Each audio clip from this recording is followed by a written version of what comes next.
প্রিয় দর্শক, সবাইকে আমন্ত্রণ জানাচ্ছি এখন টিভির নিয়মিত আয়োজন বাংলাদেশ লাং ফাউন্ডেশন এবং রেনাটা ফার্মাসিউটিক্যালস লিমিটেড নিবেদিত আরোগ্য নিকেতন নির্মল শ্বাসে। আমরা এই অনুষ্ঠানে ফুসফুসের বিভিন্ন ধরনের সমস্যা নিয়ে কথা বলি। আমরা দেখেছি ফুসফুসের বিভিন্ন ধরনের সমস্যাগুলো এখনও আছে, তার মধ্যে একটি অন্যতম হচ্ছে যক্ষ্মা। যক্ষ্মা শুধু রোগ হিসাবেই নয়, যক্ষ্মা ভালো হয়ে যাওয়ার পরেও এর পরবর্তী জটিলতায় আক্রান্ত হয় দেশে প্রায় 30 থেকে 50% মানুষ। এ নিয়ে কাজ করছে বাংলাদেশ লাং ফাউন্ডেশন এবং তার সাথে কাজ করছে বাংলাদেশের আরেকটি বিখ্যাত প্রতিষ্ঠান ডেমিয়েন ফাউন্ডেশন। আজকে আমরা কথা বলতে যাচ্ছি তাদেরই একটি নতুন প্রজেক্ট নিয়ে, এবং এই কারণে আমাদের স্টুডিওতে আজকে উপস্থিত আছেন বাংলাদেশ লাং ফাউন্ডেশনের সম্মানিত মহাসচিব ডক্টর আসিফ মুজতবা মাহমুদ। আমাদের সাথে আরও আছেন doctor Mahfuza Rifat, country representative Damien foundation. আপনাদের দুজনকে স্বাগত জানাচ্ছি আমাদের অনুষ্ঠানে। ধন্যবাদ। আমরা আজকে কথা বলতে যাচ্ছি এই প্রজেক্ট নিয়ে এবং তার সাথে যক্ষ্মা পরবর্তী যে জটিলতা সেগুলো নিয়ে একটু কথা বলতে চাই। প্রথমেই ডক্টর আসিফ মুজতবা মাহমুদ, আপনার কাছে একটু জানতে চাই, যক্ষ্মা রোগ সবসময় মারাত্মক এবং সেটি আদিকাল থেকে এখন পর্যন্ত চলে এসেছে, চিকিৎসা চলছে, সারা দেশ সারা বিশ্ব নিয়ে কাজ করছে, অথচ এখনও জটিলতা হচ্ছে। এর পিছনে কি কোনো কারণ রয়েছে যে কেন এত জটিলতা এবং কি কি ধরনের জটিলতা হয়? ধন্যবাদ। যক্ষ্মা প্রথমে তো বিশ্বের শীর্ষস্থানীয় একটি সংক্রামক রোগ, তার মধ্যে বাংলাদেশ একটি হাই বার্ডেন কান্ট্রি হিসেবে 6ষ্ঠ স্থানে তালিকায় রয়েছে। তো আমরা এই সংক্রামক রোগটাকে, যক্ষ্মা জীবাণুটাকে নির্মূল করার জন্য যে উন্নত চিকিৎসা রয়েছে, 6 মাসের চিকিৎসা এবং ক্ষেত্র বিশেষে ড্রাগ রেজিস্ট্যান্ট টিবির চিকিৎসা, সেটাতে জীবাণুটা নির্মূল হয়, মানে সংক্রমণটা চলে যায়। কিন্তু আপনারা বুঝতে পারছেন যে ফুসফুসের মতন একটা গুরুত্বপূর্ণ অর্গানে, একটা শরীরের একটা অংশ যেটা মানুষের জীবনের সঙ্গে ওতপ্রোতভাবে জড়িত, সেটার উপরে যক্ষ্মা জীবাণুর যেই ক্ষতিটা, সেটা কিন্তু ক্ষেত্র বিশেষে মানুষ অনেকখানি থেকে যায়। বিশেষ করে ধরেন যদি কেউ ধূমপায়ী হয় অথবা তার যদি বায়ু দূষণের কাছে এক্সপোজড হয়, তাহলে তার ফুসফুসের যে কার্যক্ষমতা পরবর্তীতে যক্ষ্মা পরবর্তী পর্যায়ে এটা অনেকখানি মারাত্মক হয়ে তার জীবনের জন্য, তার স্বাভাবিক জীবনযাপনের জন্য একটা হুমকি হিসেবে দেখা দিতে পারে। এবং সেটাকেই আমরা বলতে চাচ্ছি, সারা বিশ্বে এখন নতুনভাবে চিন্তা করা হচ্ছে যে ফুসফুসের স্বাস্থ্যের প্রতি এটা একটা হুমকি, এবং এটাকে পোস্ট টিবি লাং ডিজিজ আখ্যায়িত করে এটার উপরে বিভিন্ন কার্যক্রম চালু করা হচ্ছে। জি, ধন্যবাদ। ডক্টর মাহফুজা রিফাত, আপনার কাছে একটু জানতে চাই, আমরা জানি ডেমিয়েন ফাউন্ডেশন বাংলাদেশে যক্ষ্মা নিয়ে একদম যুগান্তকারী কিছু কাজ করেছে এবং সে কারণে বাংলাদেশের নাম আন্তর্জাতিক পর্যায়েও চলে গেছে। এখন আপনারা কাজ করছেন, তো যক্ষ্মা নিয়ে আপনারা এতদিন কাজ করেছেন, হঠাৎ করে যক্ষ্মা পরবর্তী জটিলতা বা যক্ষ্মা পরবর্তী রোগ নিয়ে আপনাদের উদ্যোগগুলো আসার পিছনের গল্পটি শুনতে চাই। অনেক ধন্যবাদ। ডেমিয়েন ফাউন্ডেশন অনেক বছর বাংলাদেশে কাজ করছে, প্রায় 72-এর পর থেকে আমরা বাংলাদেশ সরকারের সাথে কাজ করে যাচ্ছি। আমরা বিভিন্ন অঞ্চলে কাজ করে থাকি বাংলাদেশে। তো মূলত যক্ষ্মা নিয়ে এবং পাশাপাশি কুষ্ঠ বিষয়ক সেবাটা দিয়ে থাকে ডেমিয়েন ফাউন্ডেশন। তো অনেক বছর ধরে যক্ষ্মার অভিজ্ঞতা আমাদের, যেটা বললেন যুগান্তকারী কিছু কাজ হয়েছে। একটা হচ্ছে আমরা যক্ষ্মা ঔষধ প্রতিরোধী যক্ষ্মা, যেটা ড্রাগ রেজিস্ট্যান্ট টিবি, ওটার একটা শর্টার রেজিমেন্ট, যেটা মানে স্বল্প দিন খেতে হয়, এরকম একটা রেজিমেন্ট প্রথম বাংলাদেশে আমরা চেষ্টা করি। পরবর্তীতে বিশ্বব্যাপী এটা সমাদৃত হয় এবং ওয়ার্ল্ড হেলথ অর্গানাইজেশনও এটাকে টেক আপ করে। তো সেটার নাম হচ্ছে বাংলাদেশ রেজিমেন্ট নামে পরিচিত। তো এই ধরনের বিভিন্ন কাজ আমরা করেছি এবং পরবর্তীতে সেটা রিসার্চ থেকে আমরা স্কেল আপে নিয়ে গিয়েছি। তো পোস্ট টিবি লাং ডিজিজ বা যক্ষ্মা পরবর্তী যে অসুখগুলোর কথা আমরা বলছি, বা ওই এবং ডিসএবিলিটিও হয় ওটার সাথে, তো ওটা নিয়ে কাজ করার একটা মেইন কারণ হচ্ছে আমরা দেখেছি ভালো হয়ে যাবার পরও কিন্তু অনেক রোগী আমাদের কাছে আসে যে আমাদের কিছু সমস্যা আছে। কেউ কেউ হয়তো প্রাইভেট সেক্টরে যাচ্ছে, অন্য ডাক্তারের কাছে যাচ্ছে, কিংবা মেডিসিনের অন্য ডিপার্টমেন্টে যাচ্ছে, কারণ আমরা তো সরকারের ইয়েতেই কাজ করি, প্রেমিসেসেই কাজ করি, একই হাসপাতালেই কাজ করি। তো ওরা হয়তো তখন আর টিবির জায়গায় আসছে না, ওরা যাচ্ছে মেডিসিনের অংশটাতে, কিংবা এনসিডিতে যাচ্ছে। হ্যাঁ, তো কিন্তু আমাদের কাছে ওরা আসে যে আমি তো ভালো হয়ে গিয়েছিলাম, এখনও কষ্ট হচ্ছে, তাহলে কি করব। তো তো পাশাপাশি আমাদের 3টা হাসপাতাল আছে আমাদের 3টা জেলাতে, তো সেখানেও কিন্তু আউটডোরে বা ডাক্তারদের কাছে তারা ইনফর্মাল কনসালটেশনে আসে। এটা নিয়ে আমাদের একটা সবসময় একটা চিন্তা ছিল, এবং বাংলাদেশে বা বিশ্বের অনেক জায়গাতেই আমরা কিন্তু জানি না যে আসলে এটা কত বড়, এই সমস্যাটা আসলে কত বড়, এটা প্রেভেলেন্সটা কীরকম পোস্ট টিবি লাং ডিজিজের। তো এই চিন্তা থেকে পাশাপাশি 2 বছর আগে বিশ্ব স্বাস্থ্য সংস্থা থেকেও পালমোনারি ডিসএবিলিটির উপরে গুরুত্ব আরোপ করে বেশ কিছু নীতিমালা প্রণয়ন করা হয়। তখন আমরা চিন্তা করছিলাম যে আমরা এটা নিয়ে আরেকটু কাজ করতে পারি কিনা। ঠিক সেই সময় আমরা স্টপ টিবি পার্টনারশিপ এগিয়ে এসেছে আমাদেরকে সহায়তার জন্য। তো আমরা কারেন্টলি একটা প্রজেক্ট করছি পোস্ট টিবি লাং ডিজিজ রোগীদেরকে নিয়ে। এটা প্রায় 2টা জেলার 10টা উপজেলায় আমরা এই প্রজেক্টটা ইমপ্লিমেন্ট করছি। তো এটা মূল কারণ হচ্ছে পেশেন্টের সাফারিং, কারণ আমরা লিখছি যে ওরা ভালো হয়ে গেছে, কিন্তু এর মধ্যে অনেকেই কিন্তু আসলে বিভিন্ন সমস্যা নিয়ে আসছেন বা থেকে যায়। জি, অবশ্যই খুবই ভালো একটি উদ্যোগ। ডক্টর আসিফ মুজবা মাহমুদ, আপনার কাছে একটু জানতে চাই, আপনি একজন ফুসফুস বিশেষজ্ঞ সবার প্রথমে, তো সেই হিসাবে আপনি দেখেছেন সরাসরিভাবে যে এই ফুসফুসের যে রোগগুলো হচ্ছে তার মধ্যে যক্ষ্মা পরবর্তী জটিলতা অন্যতম গুরুত্বপূর্ণ। সাধারণত কি কি জটিলতা হয় এবং সেই জটিলতাগুলোর ক্ষেত্রে আমাদের দেশে যে চিকিৎসাগুলো হচ্ছে সেগুলো কি পর্যাপ্ত কিনা? মূলত আমরা জানি যে যখন একটা রোগ সংক্রমণ ক্লিয়ার হয়ে যায়, তারপরে সেই জায়গাটা ক্ষত জায়গাটা সেরে উঠতে একটা ফাইব্রোসিস, মানে যে জায়গাটা কিছুটা শক্ত হয়ে ওঠে, আমরা যেটাকে টেকনিক্যাল টার্মে ফাইব্রোসিস বলি। তাহলে স্বাভাবিক যে ফুসফুসটা খুব সুন্দরভাবে প্রসারিত হওয়ার কথা ছিল শ্বাস প্রশ্বাসের সাথে, সেটা ব্যাহত হচ্ছে। তাহলে তার যে শ্বাস নেওয়ার যে ক্ষমতাটা সেটা সরাসরি কমে যায়। এমনকি খুব জটিল পর্যায়ে যদি যায় তাহলে সেই অক্সিজেন আদান প্রদান পর্যন্ত ব্যাহত হয় এবং সেটাকে আমরা রেসপিরেটরি ফেইলিয়ার বলে আখ্যায়িত করি। দ্বিতীয়ত, যক্ষ্মা যখন সংক্রমণটা ক্লিয়ার হয়ে যায় তারপরে কিছু জায়গায় বড় বড় কতগুলি ক্ষত থেকে যায় এবং সেখানে সহজে অন্য ইনফেকশন, যক্ষ্মা নয়, যক্ষ্মা পরবর্তী ইনফেকশন যেটাকে আমরা বলি পোস্ট টিবি ব্রঙ্কিয়েক্টেসিস, সেটা উৎপন্ন হয়। সেখানে অনেক ধরনের ব্যাকটেরিয়া ঘর বাঁধে, ফাঙ্গাস ঘর বাঁধে এবং তার ফুসফুসকে আরও তার ক্ষমতাটাকে কমিয়ে দেয়। এমনকি জীবন প্রতি হুমকি স্বরূপ খুব বেশি রক্তক্ষরণ, পোস্ট টিবি ব্রঙ্কিয়েক্টেসিস থেকে হেমোপটাইসিস যেটা আমরা বলে থাকি সেটা। তারপরে এই ইনফেকশনটা তার শরীরের উপরে, তার সারা শরীরে ছড়িয়ে যেতে পারে। তো একদিক থেকে সংক্রমণ, পোস্ট টিবি সংক্রমণ একটা বড় ঝুঁকি, পোস্ট টিবি ফাইব্রোসিস একটা বড় ঝুঁকি, এবং পাশাপাশি তার যেই স্বাভাবিক যেই স্ট্যামিনা, ধরেন একজন 30-35 বছরের একজন কৃষক, ওনার যদি যক্ষ্মাটা ভালোও হয়ে যায়, উনি যে পরবর্তীতে যে একটা কর্মক্ষম জীবন ওনার, সেটার প্রতি একটা বিরাট বিরূপ প্রতিক্রিয়া সৃষ্টি হয়। আবার আমরা এটাও দেখি যে অনেকের পরবর্তীতে আবার যক্ষ্মা হচ্ছে বা বলা হয় যে তাদের যক্ষ্মা হচ্ছে, এই ব্যাপারগুলো কি আসলে সবসময় যক্ষ্মা নাকি অন্য কিছু হয়? খুব ভালো প্রশ্ন করেছেন।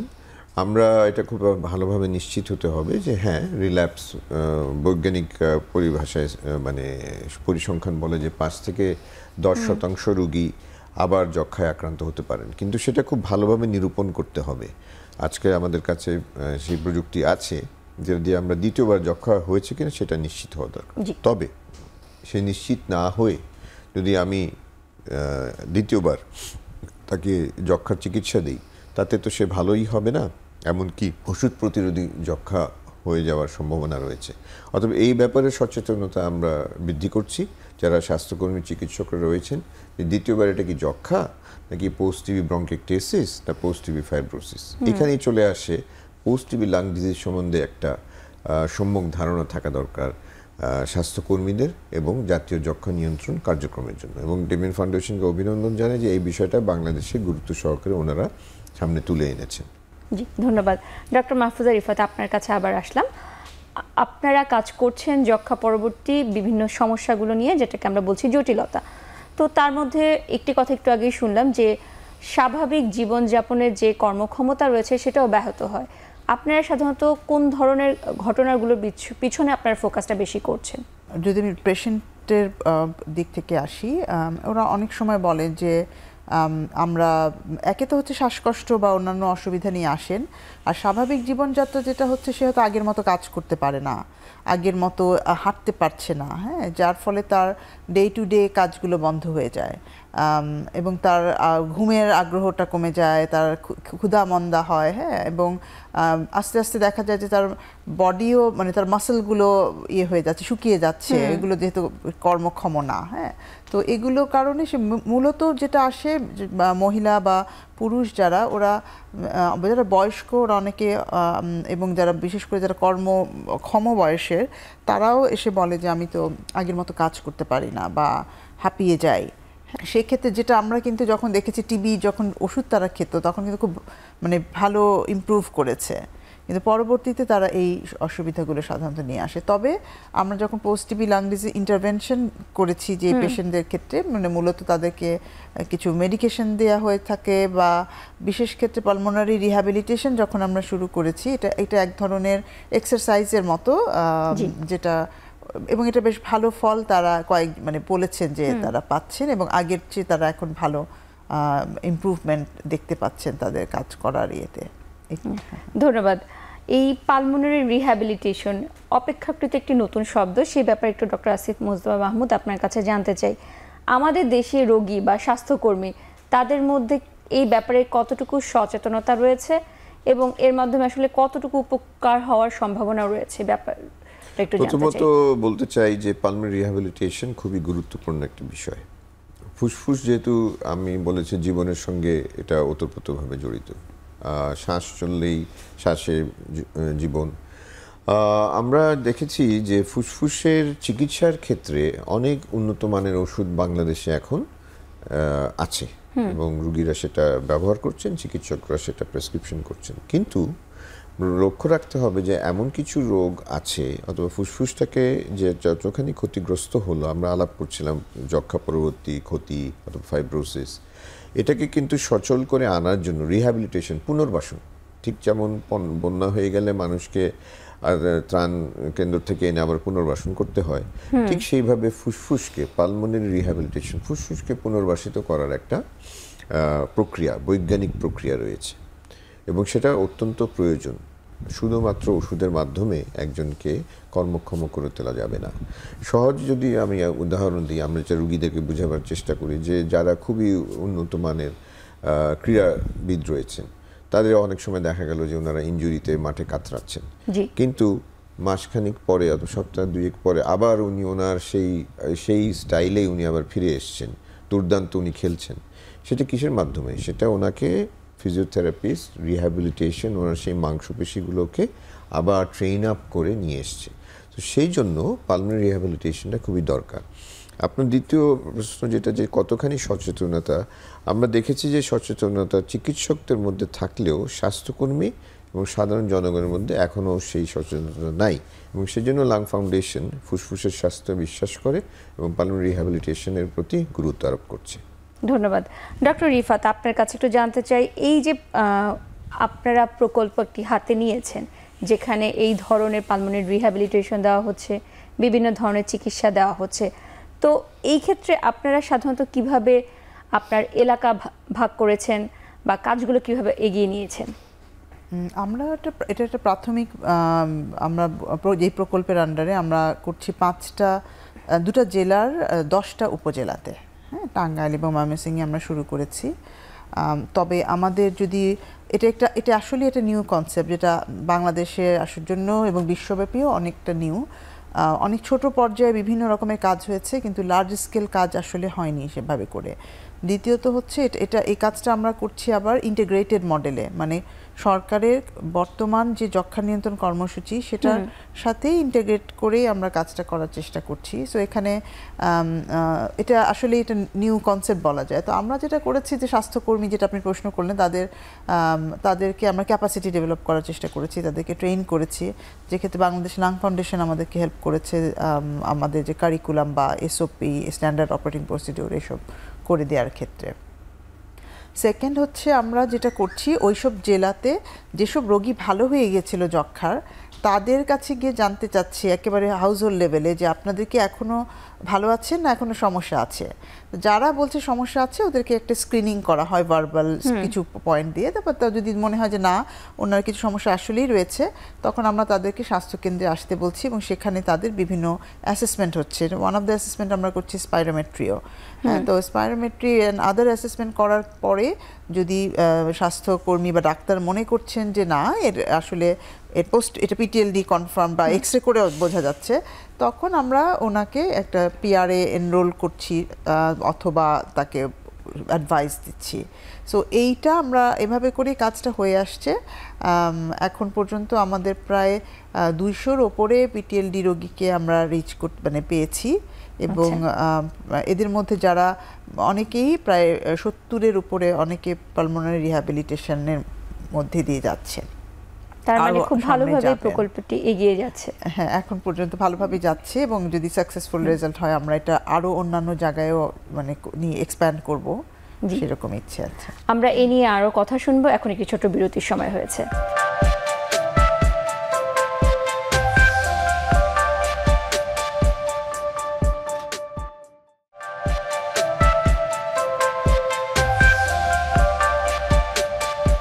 বিরতির পর আবারও স্বাগত আরোগ্য নিকেতন নির্মল শ্বাসে। আজকে আমরা কথা বলছি পোস্ট টিউবারকুলার লাং ডিজিজ বা যক্ষ্মা পরবর্তী জটিলতা। এ নিয়ে শুনছিলাম ডেমিয়েন ফাউন্ডেশনের গল্প। এখন একটু শুনতে চাই বাংলাদেশ লাং ফাউন্ডেশনের সংযুক্ততা নিয়ে। Doctor Asif Mujba Mahmud, Bangladesh lung foundation কিভাবে এই প্রজেক্টে সম্পৃক্ত হলো সেই গল্পটি একটু জানতে চাই। আমরা ধন্যবাদ জানাই ডেমিয়েন ফাউন্ডেশনকে। প্রথমত ওনারা স্টপ টিবি পার্টনারশিপ, এটা বিশ্বব্যাপী একটা প্ল্যাটফর্ম, সেটা তারা যখন কল ফর মানে প্রপোজালস দিল তখন ওনারা চিন্তা করলেন, যেহেতু ওনারা সবসময় যুগান্তকারী কাজ করে থাকেন টিবি নিয়ে, যে বাংলাদেশে পোস্ট টিবি লাং ডিজিজ নিয়ে কি করা যায়। তো যেহেতু আমরা আবার এদিকে লাং ফাউন্ডেশনে লাং হেলথে বিশ্বাস করি এবং লাংস নিয়ে আমাদের যারা সদস্য রয়েছেন ওনারা বিশেষজ্ঞ এই বিষয়ে, আমরা একটা এমওইউ মানে স্মারক সমঝোতা স্মারক বানাই নিজেদের মধ্যে এবং তার পরবর্তীতে আমাদের একসঙ্গে আমরা এই প্রপোজালটা সাবমিট করি। এবং যেটা ডক্টর রিফাত বলছিলেন যে যখন এই প্রকল্পটি অনুমোদিত হয় তখন আমরা জাতীয় যক্ষ্মা নিয়ন্ত্রণ কর্মসূচি, যারা বাংলাদেশে যক্ষ্মার আমরা গার্জেন হিসেবেই মেনে নিই, ওনাদের অনুমতিক্রমে আমরা এটা মাঠ পর্যায়ে নিয়ে যাই। তো লাং ফাউন্ডেশন এখানে মূলত যে কাজটা করছে যে ক্যাপাসিটি বিল্ডিং, আমরা ট্রেনিং অফ ট্রেনার্স করেছি। আমরা ওনাদের যারা চিকিৎসক রয়েছেন, স্বাস্থ্যকর্মী রয়েছেন, তাদেরকে ঢাকায় এনে আমরা ওনাদেরকে এখানে প্রশিক্ষণ দিয়েছি যে কিভাবে শনাক্ত হবে পোস্ট টিবি লাং ডিজিজ এবং ওই রিহ্যাব অথবা প্রয়োজনীয় ওষুধও কিছু লাগে ইনহেলার জাতীয়, সেগুলি কাকে কখন কিভাবে দিতে হবে প্রথমত। দ্বিতীয়ত আমরা যেটা করছি যে আমরা কিন্তু মাঠ পর্যায়ে গিয়ে ওনাদের কি কি সমস্যা অথবা কি কি চ্যালেঞ্জ রয়েছে ওতপ্রোতভাবে আমরা স্বাস্থ্যকর্মীদের সঙ্গে কাজ করছি।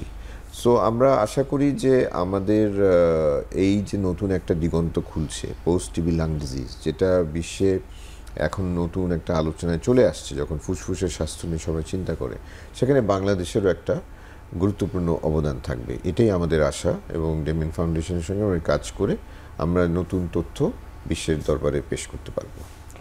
সাথে একটু জানতে চাই, যে কোনো গবেষণার ক্ষেত্রে কোয়ালিটি কন্ট্রোল বা মানসম্মত হচ্ছে কিনা এই ব্যাপারটিও দেখা হয়। এই ক্ষেত্রে বাংলাদেশ লাং ফাউন্ডেশনের কোনো ভূমিকা আছে কিনা? নিঃসন্দেহে আছে। আমরা এই যে প্রকল্পগুলি যারা যেই স্বাস্থ্যকর্মী ও চিকিৎসকরা যেই কাজগুলি বাস্তবায়ন করছেন, আমরা মাঠ পর্যায়ে গিয়ে আমাদের সদস্যরা ওখানে ওনাদের সঙ্গে কাজ করছেন। আবার ওনারা আমাদের কেন্দ্রভাবে এসে যারা অনেক সিনিয়র বিশেষজ্ঞ আছেন তাদের সঙ্গে দিনব্যাপী কর্মশালার মাধ্যমে এই রুগীগুলোকে কীভাবে আরও ভালো সার্ভিস দেওয়া যায় সেটা নিয়ে চিন্তা চলছে। পাশাপাশি সারা বিশ্বে যে নতুন তথ্যগুলি আসছে, যে জিনিসটাকে কিভাবে আরও চলমান প্রক্রিয়া, তো এটা সারা বিশ্বে কিন্তু আরও কাজ চলছে, সেই তথ্যটাকেও আমরা কিন্তু যে এসওপি যেটা বলা হলো সেটাকে সংযোজন করে আমরা এসওপিটাকে আরও সম্পৃক্ত করি, আরও উন্নত করার চেষ্টায় অবিরাম চালিয়ে যাচ্ছি। জি, ধন্যবাদ। ডক্টর রিফাত, আমরা দেখেছি যে যক্ষ্মার চিকিৎসার ক্ষেত্রে আমাদের দেশে এখন অনেক কুসংস্কার আছে, যে কারণে চিকিৎসা অনেকটা ব্যাহত হয়, বিশেষ করে নারীদের ক্ষেত্রে চিকিৎসার বা যারা একটু প্রান্তিক এলাকায় আছে তাদের ক্ষেত্রে চিকিৎসার মধ্যে যথেষ্ট ব্যাহত ঘটায়। তো একদম নতুন একটি প্রজেক্ট বা প্রকল্প নিয়ে আপনারা আগাচ্ছেন, আপনারা জিজ্ঞেস করছেন যে আপনাদের কোনো সমস্যা হচ্ছে কিনা, এই ক্ষেত্রে কি কোনো চ্যালেঞ্জ আপনারা ফেস করছেন? এটা আসলে একটা খুবই গুরুত্বপূর্ণ প্রশ্ন, কারণ যেখানে আমরা যক্ষ্মার জন্যই মানে তাদেরকে মানে স্বাস্থ্যের কেন্দ্রমুখী করাটা কঠিন ছিল, সেখানে আবার আমরা নতুন একটা জিনিস সংযোজন করছি। তো হ্যাঁ, তবে হ্যাঁ, যক্ষ্মা কিন্তু এখন আগের চেয়ে, এখন আমরা যেহেতু কমিউনিটি বেসড সার্ভিসটা আছে বাংলাদেশে, যে ওকে অনেক বেশি ট্রাভেল করে হেলথ কেয়ার সেন্টারে আসতে হবে না, সে বাড়ির খুব কাছে থেকে প্রতিটি উপজেলা স্বাস্থ্যকেন্দ্র এবং তার নিচেও কিন্তু যক্ষ্মার সেবাটা চলে গেছে। পাশাপাশি এই যে সরকারের পাশাপাশি অন্যান্য এনজিওরাও কাজ করছেন, যে তাদের মাঠে পর্যায়ে কর্মীরা আছে, সরকারের কর্মীরা আছেন। তো এই জন্য যক্ষ্মাটা একটু আগের চেয়ে অনেক মানুষ সচেতন। মানে আগের চ্যালেঞ্জগুলো কিন্তু আমরা আগের চেয়ে একটু কমই ফেস করি বলবো, কিন্তু যেহেতু পোস্ট টিবি লাং ডিজিজ এক সম্পূর্ণ নতুন একটা এরিয়া, সবচেয়ে বড় কথা অনেকে মনে করে আমি তো ভালো হয়ে গেছি, আমি কেন যাব আবার, যদি না ওই পর্যায়ের সমস্যা হয়। আপনি নারীদের কথা রাইটলি বলেছেন, যেমন খুব সমস্যা না হলে তারা সাধারণত মানে সেবা নিতে চান না, স্বাস্থ্য সেবা মানে যদি নিতে চান তাহলে বুঝতে হবে সে পর্যায়ে। তো এই চ্যালেঞ্জগুলো আমরা দেখেছি। প্রথম দিকে আমরা দেখেছিলাম আমাদের আসলে পুরুষ বেশি ছিল, তবে এটাও ঠিক যে যক্ষ্মা রোগীদের মধ্যে পুরুষের অনুপাতটা একটু বেশি থাকে, সেটাও কারণ হতে পারে। তবে আমরা চেষ্টা করেছি আরেকটু বেশি করে নারীদের কাছে পৌঁছানোর জন্য, যাতে ওনারা আসতে পারেন। আরেকটা ব্যাপার হচ্ছে রিহ্যাবের জন্য ওনারাদেরকে আসতে হয়, কিন্তু বারবার স্বাস্থ্যকেন্দ্রে তাদেরকে দেখতে হয় এবং ওই এক্সারসাইজটা শেখানো হয়। এইটা মোটিভেশন দেওয়াটা প্রথম দিকে একটু চ্যালেঞ্জিং থাকে, কিন্তু পরবর্তীতে ওনারা নিজের উদ্যোগেই আসছেন আগ্রহের সাথে। আর আমরা যার জন্য একটা মডিফাইড মডেল তৈরি করতে চেষ্টা করেছি এখানে, যেটা মোর কমিউনিটি বেসড, যে তাদেরকে যে প্রতি সপ্তাহে বারবার এসে করতে হবে তা না, এটা তারা নিজের বাড়িতেই করতে পারবেন, কিন্তু নির্দিষ্ট শিডিউল পরপর ওনার চেক আপ করা হবে এবং আমাদের স্বাস্থ্যকর্মী তার বাড়িতে গিয়ে খোঁজ খবর নেবেন। সো এই সিম্পল মডেলটা আমরা নিয়ে এসেছি রোগীর কথা চিন্তা করে, তাদের যাতে অ্যাক্সেসটা ইমপ্রুভ করে সেটা ভেবে। সেক্ষেত্রে একটু ফলাফলের ব্যাপারে জানতে চাই, যেহেতু আপনি বলেছেন 200-র উপরে আপনারা প্রথম দিকে এনরোল করেছেন এবং প্রায় 70 জনের মতো এই ধরনের রিহ্যাবিলিটেশনের আওতায় এসেছে, তো রেজাল্টটা কি বলছে যে আসলে কি এটাই কার্যকর হচ্ছে কি হচ্ছে না? এটা মন্তব্য করার জন্য টু আর্লি যদিও, কারণ আমরা পেশেন্ট এনরোলমেন্ট শুরু করেছি মাত্র মিড জানুয়ারি থেকে। তারপরও অনেকগুলো একটা সংখ্যক রোগী আমাদের ভালো হয়েছেন, মানে শেষ করেছেন তাদের রিহ্যাবের পার্টটা অন্তত। তো আমরা ভালো একটা ফলাফল দেখতে পাচ্ছি। যেমন অনেকে কিন্তু আমরা যেমন যদি ক্লিনিক্যালি বলি, যেমন প্রি অ্যান্ড পোস্ট স্পাইরোমেট্রিতে চেঞ্জ দেখতে পাচ্ছি।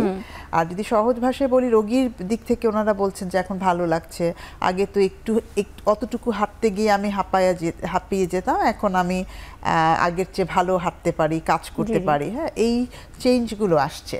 সো একটা পজিটিভ জিনিস দেখতে পাচ্ছি, কিন্তু পুরোপুরি ইভ্যালুয়েশন বা মূল্যায়ন যেটা বলে, ওটার জন্য বোঝার জন্য আমাদের আরেকটু সময় লাগবে।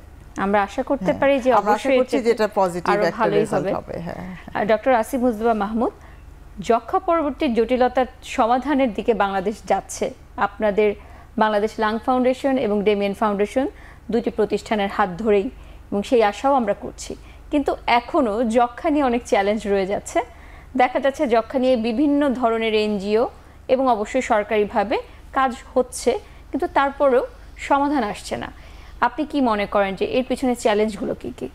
হ্যাঁ, যক্ষ্মা আমরা জানি যে বাংলাদেশের সবচেয়ে বড়, পৃথিবীর সবচেয়ে বড় জনস্বাস্থ্য সমস্যা, সংক্রামক রোগ হিসাবে আমরা প্রতিশ্রুতিবদ্ধ 2035-এর মধ্যে আমরা যক্ষ্মাকে কিছুটা নিয়ন্ত্রণ করে আনবো। এনটিবি একটা স্ট্র্যাটেজি বিশ্ব স্বাস্থ্য সংস্থা প্রণয়ন করেছে। আমাদের মূলত যে চ্যালেঞ্জটা আমি বলবো যে এত উন্নত প্রযুক্তি থাকা সত্ত্বেও এবং সরকার যেখানে জাতীয় যক্ষ্মা নিয়ন্ত্রণ কর্মসূচির মাধ্যমে সম্পূর্ণ বিনামূল্যে পূর্ণ মেয়াদের ওষুধ, উন্নত মানের ওষুধ একেবারে তৃণমূল পর্যায়ে রোগীদের সামনে নিয়ে এসছে, তারপরেও চ্যালেঞ্জটা থেকে যাচ্ছে যে প্রায় 1/3 রোগী কিন্তু এই কর্মসূচির মধ্যে আসছেন না, দ্য মিসিং কেসেস। তো এই মিসিং কেসেস নিয়ে আমরা জাতীয় যক্ষ্মা নিয়ন্ত্রণ কর্মসূচি, অন্য যারা গবেষক রয়েছেন, যারা পার্টনার এনজিও রয়েছেন, তাদের মধ্যে সবচেয়ে বড় যেই জিনিসটা পরিলক্ষিত হচ্ছে যে এই রোগীগুলো আপনার বিভিন্ন জায়গায় প্রাইভেট সেক্টরে ধরুন আমার কাছে একজন চলে আসলো, অথবা আমার সহকর্মীর চেম্বারে গিয়ে উনি চিকিৎসা নিচ্ছেন, তো তার তথ্যটা এই জাতীয় কর্মসূচির কাছে আসছে না। আবার আমরা জানি যে এখনো স্টিগমা আছে। আমরা যদি ওনাকে বলিও যে আপনি কিন্তু অমুক কেন্দ্রে গেলে ওষুধটা পাবেন, উনি কিন্তু তার প্রাইভেসির কারণে উনি এই জিনিসটা উনি ওখানে যেতে চান না। এবং কিছু জটিলতাও আছে। একটা সরকারি কেন্দ্র, তার সময় 2টা 2:30 পর্যন্ত সে কাজ করে, সেখানে রুগীর জন্য সময় মতন যাওয়া সম্ভব না। তো এই যে অপারেশনাল ইস্যুসগুলো, একটা হচ্ছে যে মিসিং কেসেস, 2 নম্বর হচ্ছে মিসিং কেসেসগুলোকে আমাদের এখানে নিয়ে আসা ওনাদেরকে, এবং প্রত্যেকটা যক্ষ্মা রুগী যাতে ঠিক মতন চিকিৎসা শেষ করে, সেখানেও কিছু ব্যাঘাত ঘটে যায়। এবং সেই ব্যাঘাত ঘটলে আরেকটা দুরূহ চ্যালেঞ্জ সামনে এসে দাঁড়ায়, ওষুধ প্রতিরোধী যক্ষ্মা, ড্রাগ রেজিস্ট্যান্ট টিবি। সো এই দুটো কারণে আমি মনে করি যে বাংলাদেশে এখনও আমরা যেই যক্ষ্মার যেই পরিস্থিতি রয়েছে, আমরা চিকিৎসা করছি, কিন্তু আমরা সেই ইনসিডেন্স মানে নতুন রোগী উৎপত্তিটা আমরা ঠিক নিয়ন্ত্রণে আনতে পারছি না। আর সঙ্গে আরেকটা জিনিস যোগ হয়ে যাচ্ছে যে কিছু সুপ্ত যক্ষ্মা রয়েছে, তার প্রতি আমাদের নজর দেওয়া দরকার। আরম্ভ হয়েছে কাজ, কিন্তু সব রোগীকে আমরা নিয়ন্ত্রণে আনতে পারিনি। আর বৈজ্ঞানিকভাবে আমি আরেকটা কথা বলবো, যক্ষ্মার যে ভ্যাকসিন, সেই 100 বছর আগের প্রায় সে পুরনো ভ্যাকসিনের পরে বৈজ্ঞানিকরা আমাদের হাতে এখন নতুন কোনো ভ্যাকসিন দিতে পারেন নাই। সুতরাং এটাও একটা বিরাট প্রতিবন্ধকতা। জি, অবশ্যই। ডক্টর রিফাত, আপনার কাছে আবার একটু আপনার প্রজেক্ট নিয়ে কথা শুনতে চাই। আমরা দেখেছি আপনারা কাজ করছেন এটা নিয়ে, তার আগে আমরা দেখেছি বাংলাদেশ রেজিমেন্ট আপনাদের হাত থেকে এসেছে, যেটি যক্ষ্মা, যেই ঔষধ প্রতিরোধী যক্ষ্মা রয়েছে সেখানে কাজ ছিল। তো এই যে আপনারা কাজ করে গেছেন আগে যক্ষ্মা নিয়ে, এখন যক্ষ্মার পরবর্তী অবস্থা নিয়ে, এখন পর্যন্ত এই যে যক্ষ্মাতে যারা ভুগছে তাদের আপনারা এখনো কি কাজ করে যাচ্ছেন? হ্যাঁ, অবশ্যই আমরা যক্ষ্মা নিয়ে কাজ করে যাচ্ছি, কারণ পোস্ট টিবি লাং ডিজিজ আসলে মানে যক্ষ্মার কার্যক্রমের উপরেই এটা আমরা এমবেড করছি বলতে চাই। মানে এটা মোর কম্প্রিহেন্সিভ, যক্ষ্মা কার্যক্রমটা যাতে আফটার কেয়ারটাও আমরা দিতে পারি, সেজন্যই আসলে পোস্ট টিবি লাং ডিজিজটা আসা। তো আমরা যক্ষ্মার জন্য এখনও কাজ করে যাচ্ছি। মূলত আমরা এখন প্রায় 5টি জেলাতে রেমিন ফাউন্ডেশন আছে, এবং টিবির জন্য। এছাড়া আরও অন্যান্য জায়গায় আমরা আছি যেখানে লেপ্রোসি করে থাকি। তো টিবির জন্য আমরা 5টা জেলার পুরো সবগুলো উপজেলাতে এই সার্ভিসটা দিচ্ছি। এবং আমরা যে এলাকাগুলোতে কাজ করছি সেখানে জাতীয় যক্ষ্মা নিয়ন্ত্রণ কর্মসূচির সহায়তায় আমরা কাজগুলো করে যাচ্ছি আমাদের স্বাস্থ্যকর্মীদের মাধ্যমে। জি, ধন্যবাদ। ডক্টর আসিফ, আপনার কাছে আবার একটু জানতে চাই, বাংলাদেশ লাং ফাউন্ডেশন কাজ করছে ডেমিয়ান ফাউন্ডেশনের সাথে, কাজ করছে বিভিন্ন সংস্থার সাথে, এই অংশীদারিত্বগুলো কিভাবে কাজ করছে এটা নিয়ে একটু বাংলাদেশ লাং ফাউন্ডেশনের ভূমিকা শুনতে চাই। বাংলাদেশ লাং ফাউন্ডেশন মূলত একটি পেশাজীবী প্রফেশনাল অর্গানাইজেশন। এখানে বক্ষব্যাধি বিশেষজ্ঞরা, এটা বাংলাদেশের সর্ববৃহৎ প্ল্যাটফর্ম বক্ষব্যাধি বিশেষজ্ঞরা, পালমোলজিস্টদের। তা আমরা একটা কথা চিন্তা করি যে আমরা শুধুমাত্র কি রোগীর চিকিৎসা নিয়ে ব্যস্ত থাকবো, নাকি আমরা কিছু জনস্বাস্থ্যমূলক কমিউনিটিতে আমরা বৃহত্তর সমাজে কিছু ভূমিকা অথবা অবদান রাখবো। সেই চিন্তা থেকে আমাদের ডেমিন ফাউন্ডেশন অথবা অন্য ICDDRB, তারপরে অন্য যারা সংস্থা ব্র্যাক, যারা এখানে বিভিন্নভাবে কাজ করছেন, অথবা অন্য যারা রয়েছেন, সরকারি প্রতিষ্ঠানও রয়েছে, ডিজি হেলথ রয়েছেন, NTP, এনাদের সঙ্গে আমরা আমাদের এই যে কারিগরি আমাদের যে ইয়েটা রয়েছে, স্কিলটা রয়েছে আমাদের সদস্যদের, সেটাকে কাজে লাগিয়ে আমরা বৃহত্তর জনস্বার্থে আমাদের কার্যক্রমকে প্রসারিত করতে চাই। এবং সেই জন্য আমরা বিভিন্ন পর্যায়ে যখনই যে কোনো সংস্থার সঙ্গে একটা পার্টনারশিপ যদি করতে পারি, অংশীদারিত্ব, তাহলে আমরা মনে করি যে আমরা বাংলাদেশের জনগণের জন্য কিছুটা অবদান রাখতে পারছি, তাদের ফুসফুসের স্বাস্থ্যের জন্য। জি, অবশ্যই এই নিয়ে আমরা আরও গল্প শুনবো। আবার একটি বিরতির সময় হয়েছে।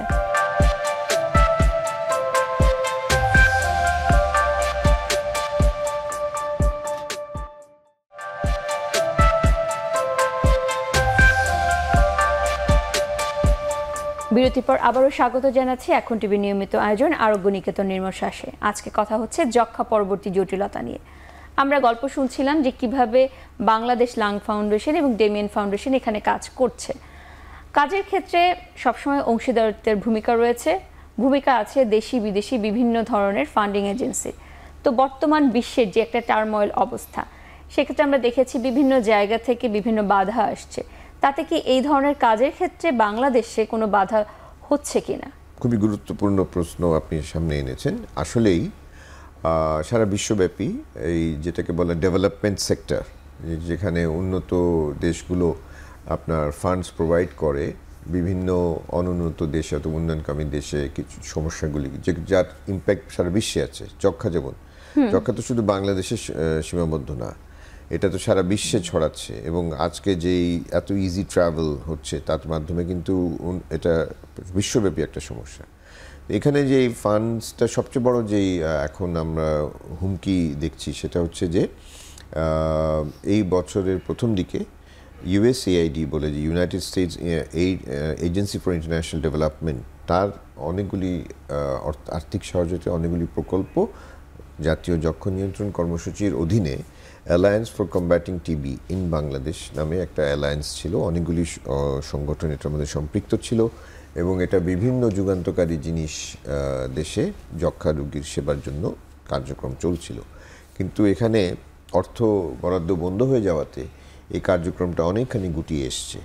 তো নিশ্চয়ই নিঃসন্দেহে এখানে পোর্টেবল এক্সরে মতন জিনিস ছিল, এখানে অ্যাক্টিভ কেস ফাইন্ডিং, মানুষ কে কাশি দিচ্ছে, কেন কাশি দিচ্ছে, কফ পরীক্ষা করান, এই ধরনের অনেকগুলি আমি বলবো যে ইনোভেটিভ প্রজেক্টস ছিল, যেগুলি ওই যে মিসিং কেসেসের কথা বলছিলাম তাদেরকে ধরে আনার জন্য।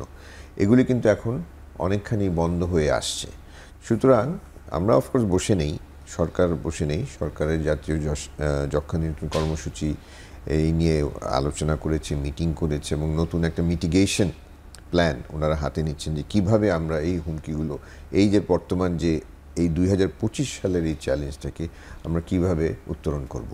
জি, অবশ্যই এই চ্যালেঞ্জ মোকাবেলার ক্ষেত্রে বাংলাদেশের সরকারি প্রতিষ্ঠানগুলো একটা বড় ভূমিকা আছে এবং ডেমিয়েন ফাউন্ডেশন এক্ষেত্রে কাজও করছে সরকারি বিভিন্ন প্রতিষ্ঠানের সাথে। এখন এই অবস্থায় এসে সরকারিভাবে কতটুকু সাহায্য পাওয়া যাচ্ছে? এমনিতে যেটা হচ্ছে সরকার, বাংলাদেশ সরকার যক্ষ্মা নিয়ন্ত্রণের ক্ষেত্রে যে ওষুধ, এটা একটা গুরুত্বপূর্ণ অংশ যেটা আসে, এটা কিন্তু সরকার বিনামূল্যে দিয়ে থাকে সারা বাংলাদেশে ওষুধ রোগীদের জন্য। পাশাপাশি হচ্ছে যে সেটা এখনও নিরবিচ্ছিন্ন আছে এবং মানে এখন পর্যন্ত সেটা USAID এফেক্টেড হয় নাই, কারণ বাংলাদেশ সরকার নিজের অর্থায়নে দিয়ে থাকে। কিন্তু তারপরও কিছুটা তো দাতা সংস্থার উপর নির্ভরশীলতা তো আছেই অন্যান্য জায়গাতে, বিশেষ করে ওষুধ প্রতিরোধী যেটা যক্ষ্মা এবং অন্যান্য ক্ষেত্রে। তো আমাদের পার্টনারশিপের প্রসঙ্গে যদি আমি যাই, যেমন ডেমিয়েন ফাউন্ডেশনের সাথেও কিন্তু একটা MOU আছে বা সমঝোতা স্মারক, যেটা সেভাবে আমরা সরকারের সাথে এত বছর ধরে কাজ করে আসছি। ডেমিয়েন ফাউন্ডেশন কিন্তু একটা বেলজিয়ান প্রতিষ্ঠান, যেটা বাংলাদেশ সহ আরও 11টা দেশে কাজ করে থাকে, কিন্তু আমরা লোকালি কাজ করে থাকি। বাংলাদেশে আমাদের বাংলাদেশ হিসেবেই আমরা কাজ করছি। সো এখানে যেটা হচ্ছে গভর্নমেন্টের যে ইয়েটা, লোকাল লেভেলে আমাদের কোঅর্ডিনেশনটা ভালো মতো যাচ্ছে এবং যে পোর্শনটা ন্যাশনাল টিবি করার কথা ছিল, যেমন ওষুধ, যেমন ডায়াগনস্টিক্স, ইনফ্রাস্ট্রাকচার যেটা হেলথ, এই জিনিসগুলো অব্যাহত আছে। তবে হ্যাঁ, যে USAIDর ওভারঅল ইয়েটা হয়তো সব জায়গাতেই এটা প্রভাব পড়তে পারে, কিন্তু লোকাল লেভেলে এখনও এটা নিরবিচ্ছিন্ন আছে টিবি সেবাটা। সেক্ষেত্রে ডেমিয়েন ফাউন্ডেশন এবং NTP বা যক্ষ্মা নিয়ন্ত্রণ কর্মসূচি, দুই প্রতিষ্ঠান কিভাবে একসাথে কাজ করছে সেই কথাটি একটু জানতে চাই। এইটা একটা খুব সুন্দর কি বলবো যে অ্যারেঞ্জমেন্ট, যেখানে দেখা যাচ্ছে, আমি বলবো যে টিবির ক্ষেত্রে বিশেষ করে, অন্যান্য অনেক রোগের ক্ষেত্রে দেখবেন যে ওভারল্যাপিং অফ সার্ভিসেস থাকে। টিবিটা অনেক প্রথম থেকে খুব সুন্দরভাবে একটা অ্যারেঞ্জমেন্ট আছে, যে ম্যাপ বাংলাদেশের যদি আমরা মানচিত্রের দিকে তাকাই, যে কে কোন জায়গাতে কোন পার্টনার কাজ করবে, এই সমঝোতা স্মারকের বেসিসেই কিন্তু কাজগুলো হয়ে থাকে। পাশাপাশি যেমন ডেমিয়েন যেখানে কাজ করছে সেখানে সাধারণত অন্য পার্টনার করবে না, বা অন্য জায়গায় পার্টনার করছে সেখানে আরেকজন করবে না, তাহলে যেটা হয় অ্যাকাউন্টেবিলিটিটা থাকে।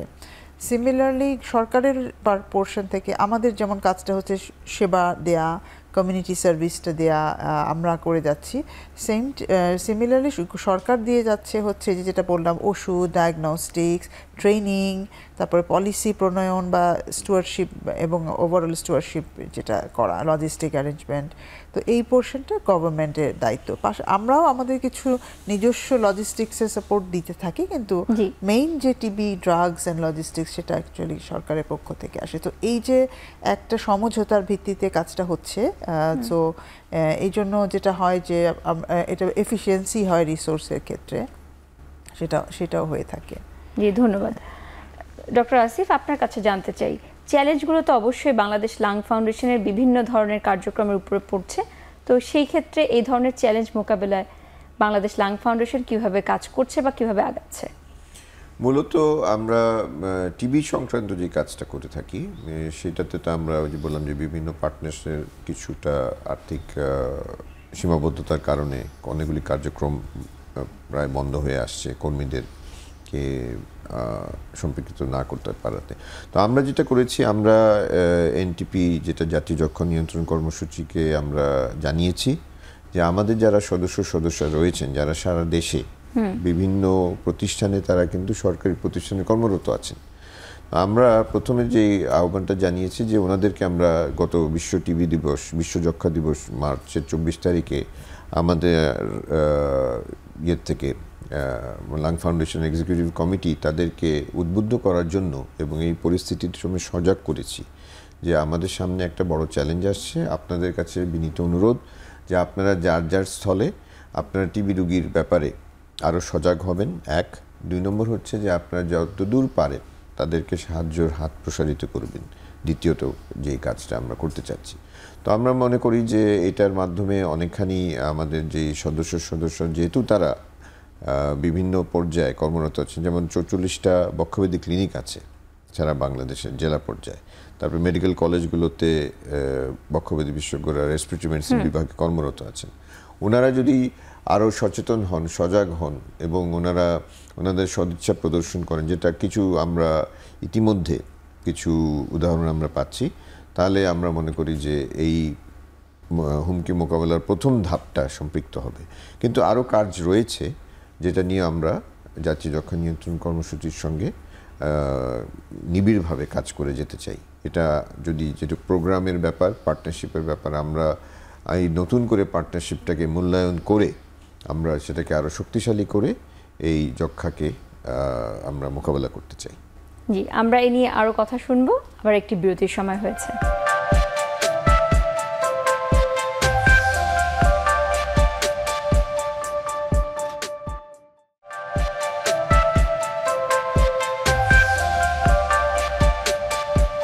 বিরতির পর আবারও স্বাগত জানাচ্ছি আরোগ্য নিকেতন নির্মল শ্বাসে। আজকে কথা হচ্ছে যক্ষ্মা পরবর্তী জটিলতা। আমরা বিভিন্ন ধরনের আলোচনার মাধ্যমে দেখেছি যে কাজ যেমন হচ্ছে, কিছু চ্যালেঞ্জও আসছে, চ্যালেঞ্জের মোকাবেলা করার জন্য প্ল্যানও হচ্ছে। তো সেই ক্ষেত্রে আমরা এখন চ্যালেঞ্জ রেখে একটু সফলতার গল্প শুনতে চাই আপনার কাছে। সফলতার ক্ষেত্রে অবশ্যই আপনি একটি উদাহরণ দিয়েছেন, আপনাদের কাজের অগ্রগতির ধারণা দিয়েছেন, তা নিয়ে ভবিষ্যতে কিভাবে আগানোর প্ল্যান রয়েছে? এই প্রকল্পের মাধ্যমে আমরা একটা জিনিস জানতে পারবো, একটা হচ্ছে যে আসলে এই মানে প্রবলেমটা যে কত বড় এটা কিন্তু আমরা জানি না, মানে এক্সটেন্ট অফ দ্য প্রবলেম। হ্যাঁ, যে আমরা বলছি যে অনেকেরই যক্ষ্মা পরবর্তী পর্যায়ে সমস্যা হয়, কিন্তু সেটা কত পার্সেন্ট, সেটা কিছু কোথাও বলছে এটা 25%, কোনো একটা স্টাডিতে বলছে, মানে এটা সিস্টেম্যাটিক রিভিউতে এটা 50% হতে পারে। কিন্তু বাংলাদেশের জন্য কত পার্সেন্ট সেটা হয়তো ওভাবে আমরা জানি না। সেটা একটা পলিসি নেবার আগে এক্সটেন্টটা বোঝা যাবে। সেটা তো আমরা হয়তো ক্লিনিক্যাল অ্যাসপেক্ট থেকে জানি, বা এই যেমন লাং ফাউন্ডেশনে সম্মানিত ডক্টরদের কাছে জানি, আমাদের আউটডোর থেকে জানি, কিন্তু যার সায়েন্টিফিকভাবে এটা আমরা একটা জানতে পারবো যেটা পলিসি ইমপ্লিকেশনের জন্য একটা গুরুত্বপূর্ণ ভূমিকা রাখবে। তো এইটা একটা আমরা জানতে পারবো। পাশাপাশি আমরা যে সেবাটা দিতে চাচ্ছি, আমরা একটা যেটা চেষ্টা করছি বাংলাদেশের জন্য এমন একটা মডেল দিতে যেটা খুব কঠিন হবে না। আমরা যেটা বলছি, আমরা পশ্চিমা দেশের মতো খুব এক্সপেন্সিভ কিছু করতে পারবো না, এমন কিছু করতে পারবো না যে রোগীর ডে টু ডে কাজ বিঘ্নিত হয়, অথবা তাকে তার এটা খরচের জিনিসটার উপরে চাপিয়ে দেওয়া হয়। তো ওই মডেলটা কতটা কাজ করে সেটা আমরা দেখার চেষ্টা করছি। সো এটা আমরা আশা করছি, এ পর্যন্ত আমরা যেটা বললাম যে একটু আমরা দেখেছি বেশ কিছু সফলতা হয়েছে। আমি যদি একটা রোগীর কথা বলি, একজন একটু আগে যেটা বলেছিলাম সেরকমই আরেকজন খুব প্রত্যন্ত একটা অঞ্চল থেকে উনি এসেছেন এবং তাকে কিন্তু আমাদের স্বাস্থ্যকর্মীরাই নিয়ে এসেছেন বা প্রথম দিকে মোটিভেশন দিয়ে। উনি কিন্তু বেশ অসুস্থ ছিলেন, মানে বেশ অসুস্থ ছিলেন, অনেকটা তার যক্ষা হয়েছে একসময় সে সারা জীবন সাফার করবে এরকম একটা মানসিকতা হয়ে গিয়েছিল।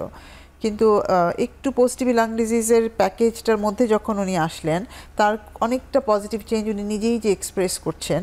তো মানুষের যে ভালো থাকা এটা কিন্তু অনেক জরুরি না, মানে একটা রোগী আমরা কাগজে লিখে দিতে পারি যে কিওর, ভালো হয়ে গেছেন, কিন্তু তারপরে আফটার কেয়ারটা অনেক জরুরি, যে তার আর কোনো মরবিডিটি নাই, সে নর্মাল লাইফে ফিরে এসেছে। তো ওই রিফ্লেকশনটা আমরা দেখতে পাচ্ছি। তো সেখানে এক ধরনের আনন্দ আছে, এটাকে আমরা সফলতা বলি। তো সেটা কত বড় বা হবে সেটা হয়তো আরও প্রজেক্টটা শেষ করার পরে বা আরেকটু এগিয়ে গেলে আমরা আরও ভালো মতো বুঝতে পারবো, চ্যালেঞ্জগুলোকে আমরা সুন্দরভাবে অ্যাড্রেস করতে পারবো বাই দ্যাট টাইম। তো ভবিষ্যৎ পরিকল্পনা হচ্ছে আমরা চাই যে এটা আরও এক্সপ্যান্ডেড হবে এবং এটা বাংলাদেশ সরকার এটাকে গ্রহণ করবে প্রথমত। মানে এখন করছি আমরা ছোট করে, কিন্তু তখন হয়তো এটাকে ইন্টিগ্রেটেড হয়ে যাবে নর্মাল টিবি প্রোগ্রামের সাথে। এইটাই হচ্ছে ভবিষ্যৎ পরিকল্পনা এবং সেটার জন্য কিন্তু আমরা এনটিপিকে সাথে নিয়েই কাজটা করছি। জাতীয় যক্ষ্মা নিয়ন্ত্রণ কর্মসূচি, ডিজি হেলথের যে ডিরেক্টরেট অ্যাকচুয়ালি যক্ষ্মার জন্য দায়িত্বপ্রাপ্ত, তাদের সাথে আমরা এই কাজটা করছি। যে আমাদের ইচ্ছে হচ্ছে যে মেইন স্ট্রিম করা পোস্ট, আজকে হয়তো আমি প্রজেক্ট বলছি কিন্তু এটা যেন পরবর্তীতে মেইন স্ট্রিম হয়ে যাবে যক্ষ্মার সাথে, যক্ষ্মা নিয়ন্ত্রণ, পোস্ট টিবি লাং ডিজিজ, যক্ষ্মার সাথে যক্ষ্মা পরবর্তী কেয়ার, এবং যেখানে ফুসফুসের বা আমরা যেটা বলছি যে অন্যান্য শ্বাসতন্ত্রের চিকিৎসা হচ্ছে যেখানে হেলথ সেন্টারে, সেখানেও কিন্তু একটা যক্ষ্মা পরবর্তী সেবার রোগী গেলে এই সেবাটা পাবেন। ওই ভবিষ্যৎ পরিকল্পনা নিয়ে আমরা কাজ করছি, যেটা আমরা বাংলাদেশের সব জায়গাতেই এটা এক সময় সরকার এক্সপ্যান্ড করতে পারবেন। আমরাও সেই আশাই করছি। ডক্টর আসিফ, আপনার কাছে জানতে চাই, বাংলাদেশ লাং ফাউন্ডেশন বিভিন্ন সময় গাইডলাইনে কাজ করেছে, বিভিন্ন ধরনের জাতীয় গাইডলাইন তৈরির ক্ষেত্রে। তো পোস্ট টিউবারকুলার লাং ডিজিজ এই ক্ষেত্রে আমরা দেখেছি একটি নতুন সংযোজন, যে পালমোনারি রিহ্যাবিলিটেশন এবং তার সাথে সামাজিক যে পুনর্বাসন সেটিও হচ্ছে। এই ক্ষেত্রে এই বিষয়টিকে জাতীয় গাইডলাইনে নেওয়ার কি কোনো সুযোগ রয়েছে কিনা? হ্যাঁ, আমাদের আপনারা জানেন যে যক্ষ্মা কর্মসূচির একটি ন্যাশনাল গাইডলাইন্স রয়েছে। বৈজ্ঞানিক অগ্রগতির সাথে বিভিন্ন ধরনের নতুন জিনিস এটার মধ্যে সম্পৃক্ত হয়। বাংলাদেশ লাং ফাউন্ডেশন যেমন সুপ্ত টিবি, লেটেন্ট টিবি ইনফেকশন একটা নতুন কনসেপ্ট, কিন্তু এটা চিকিৎসা যক্ষ্মার যে নির্মূলের প্রক্রিয়া এটার মধ্যে একটা গুরুত্বপূর্ণ ভূমিকা রয়েছে এবং আমরা সেই সুপ্ত টিবিকে সামনে তুলে আনার জন্য নিরলস প্রচেষ্টা চালিয়ে গেছি এবং এটা এখন জাতীয় যক্ষ্মা নিয়ন্ত্রণ কর্মসূচির পলিসির মধ্যে গাইডলাইন্সে চলে এসেছে। পাশাপাশি আমরা ঠিক এই প্রজেক্ট থেকে লব্ধ যেই তথ্য থাকবে সেটার মাধ্যমে আমরা এবং আমাদের যে বিভিন্ন সদস্যরা রয়েছেন বিভিন্ন পর্যায়ে, ওনাদের অভিজ্ঞতার আলোকে আমরা এই অ্যাডভোকেসি করব যে পোস্ট টিবি লাং ডিজিজটাও যাতে যে টিবি গাইডলাইন রয়েছে সেখানে যাতে আসে।